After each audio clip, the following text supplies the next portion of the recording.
दूसरा, निम्नलिखित भिन्नों में से प्रत्येक का व्युत्क्रम। क्या बताना अपन को? व्युत्क्रम।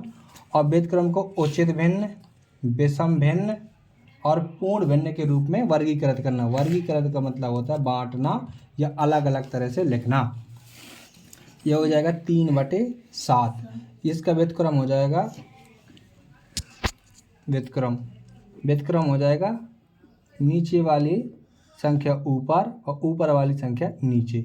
जब संख्या ऊपर वाली बड़ी होती है तो विषम भिन्न होती है। तो ये है विषम भिन्न। कौन सी भिन्न? विषम भिन्न।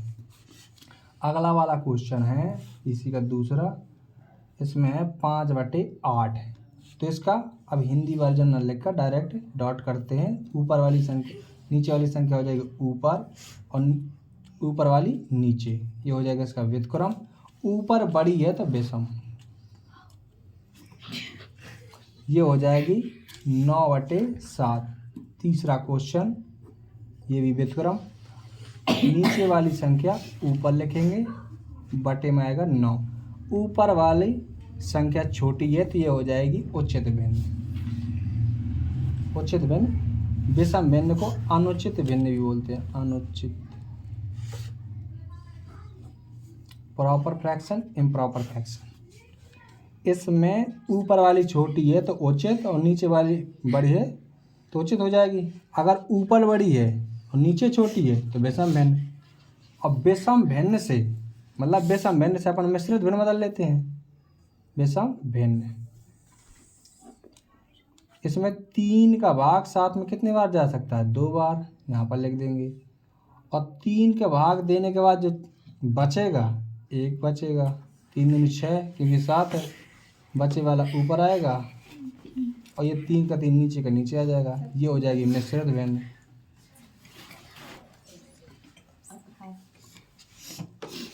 मिश्रित भिन्न हो जाएगी ये वाली। और मिश्रित भिन्न से अपन विषम भिन्न भी बदल सकते हैं क्योंकि 3 दूनी 6, 1 7, तो ऐसी की ऐसी भी आ जाएगी। इनमें एक दूसरे में परिवर्तन होता है और किसी में परिवर्तन नहीं होता है।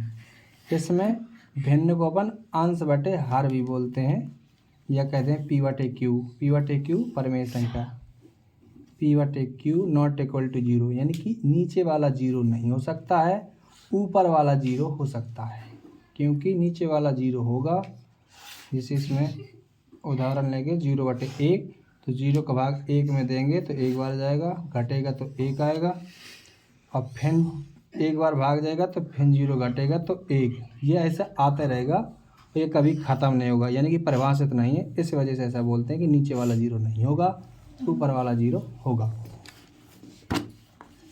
इसमें संख्या है अपनी 6/5 और 6/5 का हो जाएगा व्युत्क्रम। ये हो जाएगा 5/6। तो इसमें ऊपर वाली छोटी है तो उचित भिन्न हो जाएगी। तो इसी प्रकार ये अगले सवालों को अपन इनका वर्गीकृत यानी इनको छांट सकते हैं, इनको बता सकते हैं, ऐसे इनके आंसर निकालेंगे। पूर्ण संख्या होती है, इसमें बोला था कि पूर्ण संख्या का मतलब है कि जैसे 4 है, 4 में 1 का भाग देंगे तो ये 4 बार जाएगा, यानी कि एक व्यक्ति को ही पूरी चीज़ें मिल जाएंगी, तो ये पूर्ण संख्या हो जाएगी। क्योंकि इसका कोई डिवाइडेशन नहीं होना, यानी कि जैसे मान लो 5 चीज़ें 4 लोगों में बटी तो एक एक तो सबको मिल जाएंगी, एक चीज़ के फिर 4 हिस्से और अलग होंगे, तो ऐसे इसको लिखेंगे। तो पूर्ण संख्या वही कहेगी जो एक चीज़ें मतलब सबको मिल जाए। जैसे मान लो ये वाला है सवाल 1/11, तो इसका क्या होगा व्युत्क्रम? 11/1।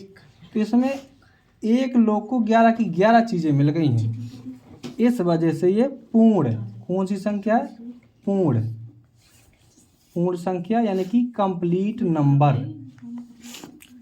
तो ऐसी होती है मतलब कि पूर्ण संख्या, ये कि इसका बंटवारा नहीं होगा। इनमें बंटवारा हो रहा था कि 5 चीज़ें 6 लोगों में बांटी गई, तो ऐसा होगा इस सवालों के आंसर। इसी प्रकार अगले सवालों को भी सॉल्व किया जा सकता है।